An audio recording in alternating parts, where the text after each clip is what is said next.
messieurs, bonjour, il est 9 heures à Ouagadougou, Burkina Faso, la même heure à Bamako.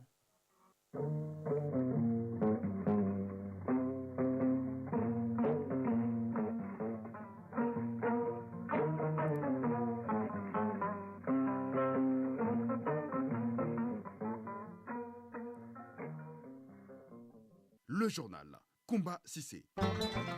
Bienvenue dans cette première édition de Mali Actualité, les titres. La 28e édition du Festival panafricain du cinéma de la télévision de Ouagadougou, FESPACO, a débuté hier. Cette année, le Mali est l'invité d'honneur de ce grand rendez-vous des cinéastes africains.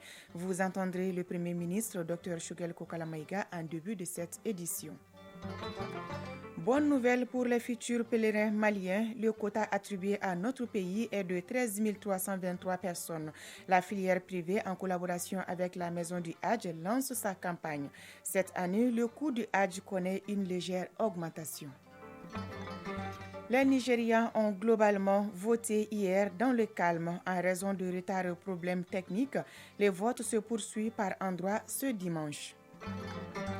Certainement, beaucoup de personnes ne savent pas que l'utilisation du coton-tige peut endommager le conduit auditif et les tympans.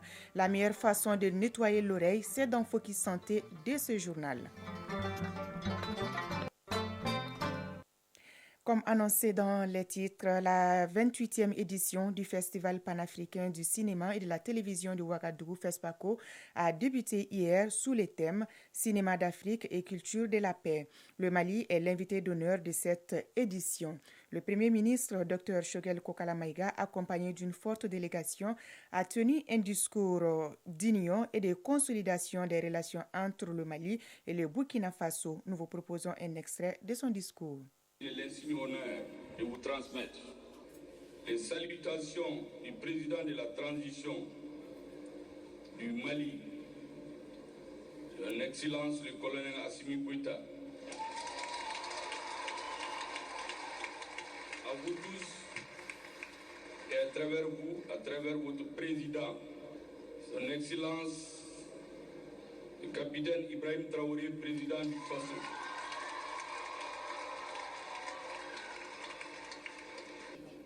Le Mali, pays d'hommes d'honneur, des hommes de dignité et de liberté. Comme le Burkina Faso est à l'honneur, c'est une grande marque d'amitié, de fraternité et un témoignage de profonde considération fait à notre pays, le Mali. Une vieille sagesse chez nous dit, rien n'est aussi pire que de recevoir sans gratitude. Fin de citation. Devant l'honneur fait à mon pays, il n'y a qu'un mot. Pour paraphraser l'écrivain Amadou Nampateba, pour traduire la reconnaissance inspirée de cette libéralité généreuse, fraternelle, amicale, c'est le mot merci. Le Mali et le Burkina Faso sont deux pays frères, liés par l'histoire, la géographie et la culture. Le Mali prend part à cette 28e édition du FESPACO dans un esprit de solidarité agissante avec le peuple frère du Burkina. Rien ne devrait séparer ce que la nature a uni. Nous sommes des frères nourris à la sève du même héritage ancestral des empires et royaumes ouest-africains, à jamais soudés par le destin et par les défis communs de développement, de stabilité, de lutte contre le terrorisme aujourd'hui.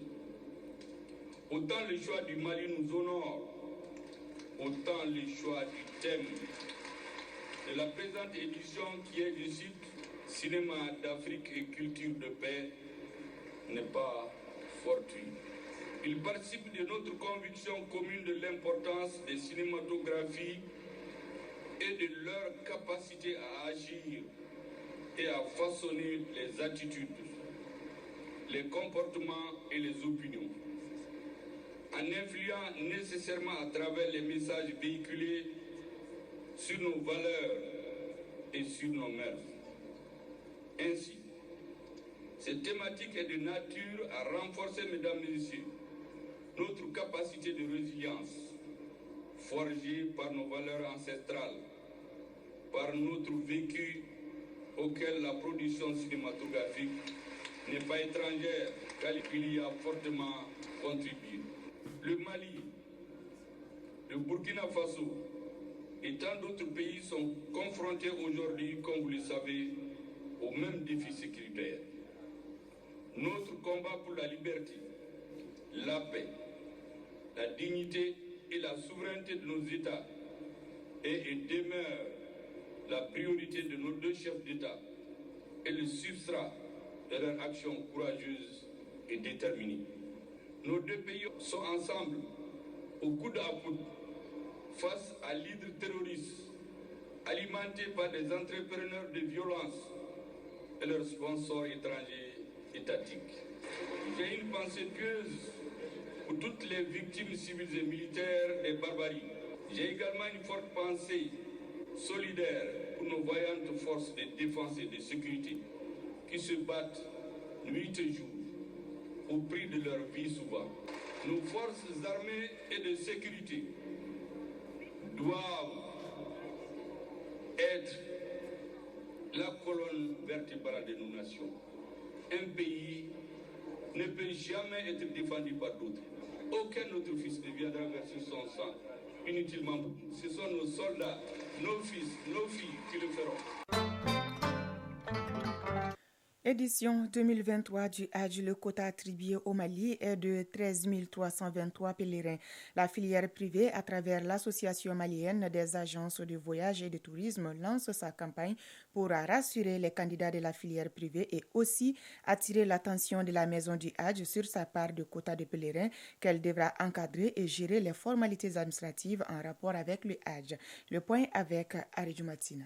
Un peu perturbé ces dernières années à cause de la pandémie de Covid-19, le pèlerinage 5e pilier de l'islam se déroulera à hauteur de souhait cette année. La filière privée qui travaille en étroite collaboration avec la Maison du Hajj, structure nationale d'organisation de l'événement religieux, renoue avec son lancement de campagne en vue d'attirer l'attention des fidèles pour l'édition 2023 du Hajj. Cissé Fatimata Kouyaté, coordinatrice de la commission de la filière privée. Nous sommes restés 2 ans sans Hajj. La 3e année, nous avons eu un mini-Hajj. Donc, nous pouvons dire qu'il y a eu une résilience qui fait que cette année, nous repartons d'un bon pied. C'était important de montrer à l'opinion nationale que les agences de voyage et le gouvernement, c'est-à-dire la filière gouvernementale, sont ensemble pour organiser cette édition 2023 du pèlerinage. Grâce à la clairvoyance des autorités et le professionnalisme des acteurs impliqués dans l'organisation du Hajj, le quota attribué au Mali est de 13 323 pèlerins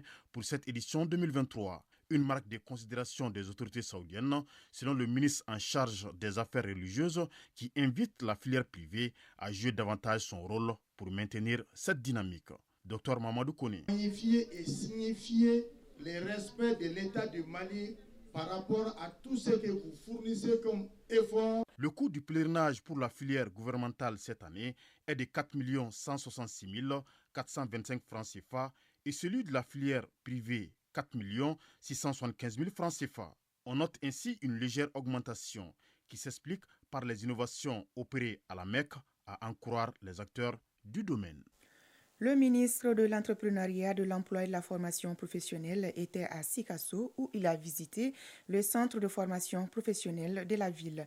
Il a également rencontré les membres de l'interprofession Pomme de Terre. L'objectif était de voir comment rendre encore plus fonctionnel le centre pour qu'il puisse répondre à sa vocation de création d'emplois. Suivez le reportage de nos envoyés spéciaux à Sikasso, Modibo Mariko et Barakou Maïga. Sikasso est connu comme une des régions agricoles de notre pays par excellence. Ce fort potentiel a besoin non seulement de soutien financier, mais aussi de construction d'infrastructures de transformation de produits en vue de créer de la valeur ajoutée.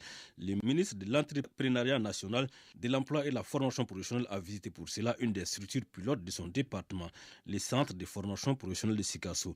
Ce centre, bâti sur près de 3 hectares pour à peu près 3 milliards de francs CFA, va former une centaine d'apprenants par an dans des domaines comme la transformation transformation agroalimentaire, l'entretien et la maintenance des équipements agricoles, la gestion des intrants.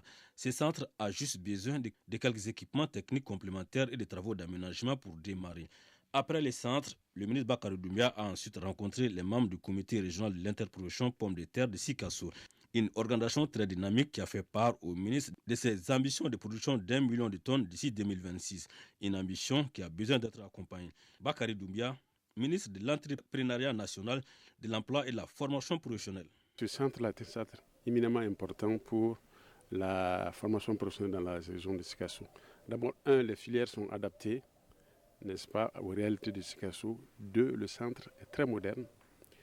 Et donc, 3, ça concerne tous les acteurs de la filière agro-pastorale.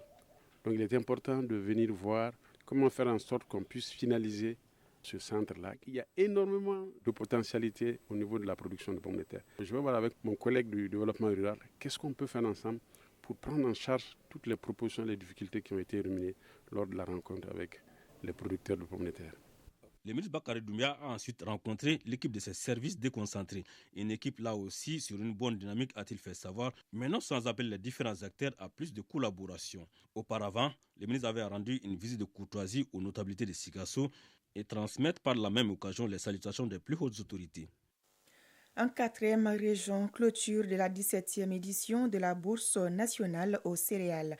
Au total, 17 contrats ont été signés pour cette édition pour un montant de 170 millions de francs CFA. Les offres de vente portent sur 12 500 tonnes, toutes céréales confondues, contre 38 000 tonnes pour les offres d'achat. On en sait plus avec Candesila. La 17e édition de la Bourse nationale aux céréales qui s'achève a enregistré environ 350 participants, composés de producteurs, opérateurs céréaliers et les structures en charge de l'agriculture. En termes de chiffres, on retient que 12 500 tonnes de produits sont enregistrées comme les offres de vente et 38 000 tonnes comme les offres d'achat. 27 contrats sont formalisés pour un montant d'environ 170 millions de francs CFA. Ablaye Kamara, deuxième vice-président de l'APECAM. Nous sommes à la 17e édition. Je pense que comparativement à l'année dernière, le nombre de participants a augmenté, le nombre de stands a augmenté. Donc ce qui dénote déjà un engouement. Les quantités d'offres pour l'achat, beaucoup moins inférieures. Les paysans doivent en tout cas fournir beaucoup d'efforts encore pour que en tout cas l'ensemble de la population puisse s'approvisionner au niveau national. De façon générale, des points positifs sont à noter. Hawa Conté, participant de Yelimani. Nous sommes du Sahel. Il y a beaucoup de produits qui sont chers chez nous, comparativement aux régions de Ségou, Sikasso et Koutiala. Si nous retrouvons les grands producteurs de ces zones, c'est une opportunité pour nous. Afel Beyatara, directeur de cabinet du gouverneur de Ségou. Ces résultats auxquels vous avez abouti montrent ta suffisance, la qualité des débats, des échanges et des transactions qui ont marqué cette rencontre. Au regard de la qualité de l'expérience et du professionnalisme des participants, il ne pouvait en être autrement. En termes de recommandations, les participants proposent entre autres l'organisation d'un atelier de réflexion autour de la mobilisation des ressources propres pour l'organisation de la bourse, la prise en compte des mesures d'urgence pour l'approvisionnement des producteurs en intrants avant le démarrage de la campagne et le contrôle des prix réels à la consommation sur l'ensemble du pays. Ségou, Kandesila, Kramo Traoré pour leur thème. Actualité hors de nos frontières, le Nigeria a voté hier globalement dans le calme malgré quelques incidents et retards. Les électeurs étaient appelés à choisir leur nouveau président parmi 18 candidats ainsi que des députés et des sénateurs. Les opérations de décompte ont démarré, mais dans certains bureaux, le vote se poursuit ce dimanche. En Tunisie, malgré une manifestation de soutien aux migrants, la situation est tendue pour les subsahariens. Des centaines de personnes ont manifesté hier dans les rues de Tunis à l'appel du collectif d'associations appelé Front antifasciste. Ils protestent contre les déclarations du président Kais Saied.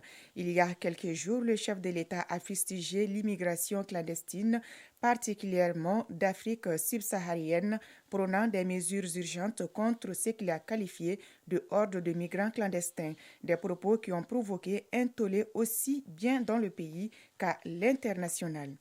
La Chine a attendu le premier anniversaire du conflit en Ukraine pour publier un plan en 12 points sur le règlement politique de la crise ukrainienne, rompant avec son rôle jusqu'ici très neutre dans le conflit.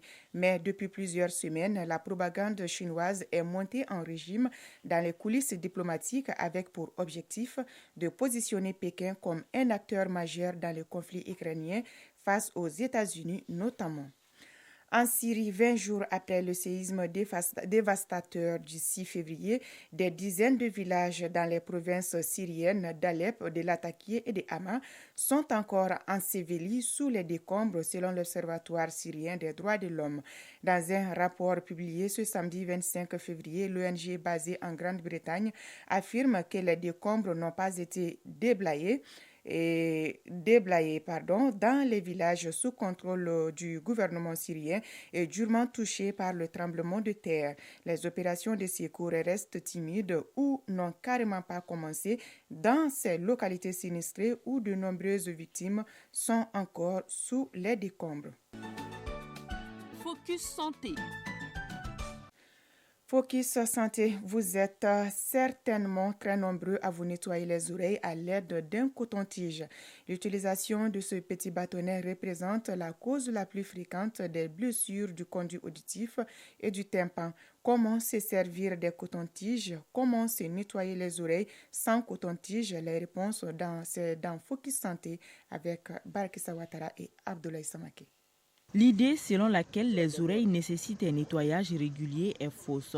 L'utilisation du coton-tige est non seulement inutile, mais peut aussi s'avérer très dangereux. Dr Djibril Samake, spécialiste en ORL au CCRF de la commune 5. Les gens les utilisent pour enlever les bouchons de cérumen.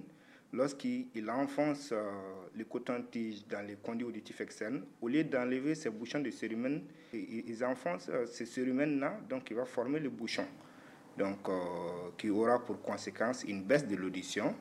Quelquefois, en introduisant le coton-tige dans les conduits auditifs externes, il peut provoquer des traumatismes au niveau du conduit auditif externe et même des traumatismes au niveau du tympan, qui auront pour conséquence aussi une baisse de l'audition, des acouphènes qui sont les bourdonnements d'oreilles et puis des otites, des infections au niveau de l'oreille. Le cérumen en question est une matière sécrétée par l'organisme au niveau du conduit auditif externe pour protéger l'oreille. Dr Djibril Samake, spécialiste en ORL au CCRF de la commune 5. Lorsqu'il y a du cérumen, ça s'élimine de lui-même. Donc, ce n'est pas un mal en soi. Quelquefois, des gens peuvent avoir des conduits très très étroits ou bien une production excessive de cérumen. Donc, ça peut les déranger. Dans ces cas, ils peuvent avoir recours aux médecins pour les enlever. En effet, les cotons-tiges sont destinés à nettoyer uniquement les parties visibles de l'oreille. Dr Djibril Samake. Les pavillons et juste l'entrée du conduit auditif externe. Donc il faut juste nettoyer ces parties visibles-là. L'oreille s'auto-nettoie au dire du médecin, mais quelquefois, le cérumen peut s'accumuler et devient par la suite très gênant. Lorsque vous mettez juste les petits doigts, l'auriculaire, ça permet d'enlever les cérumen visibles. Donc c'est cérumen qui n'est plus efficace parce qu'il y a les cérumen normaux et puis il y a les cérumen oxydés qui n'est plus actif. Donc lorsque vous mettez juste les petits bout de doigts, l'auriculaire, donc protégé par un mouchoir en papier ou bien une serviette. Donc vous nettoyez juste la partie et puis vous nettoyez les plis du pavillon. Donc voilà tout ce qu'il faut faire comme nettoyage de l'oreille. Vous l'aurez compris, plus besoin de vous nettoyer les oreilles avec les cotons-tiges après chaque douche, car en le faisant, vous vous ferez plus de mal que de bien. Mesdames et messieurs, c'est tout pour ce journal. Il vous a été présenté par Koumba Sissé à la partie technique Bintou Traoré, réalisation Ousmane Daou, la mise en ligne Sekou Traoré. Merci à vous de l'avoir suivi.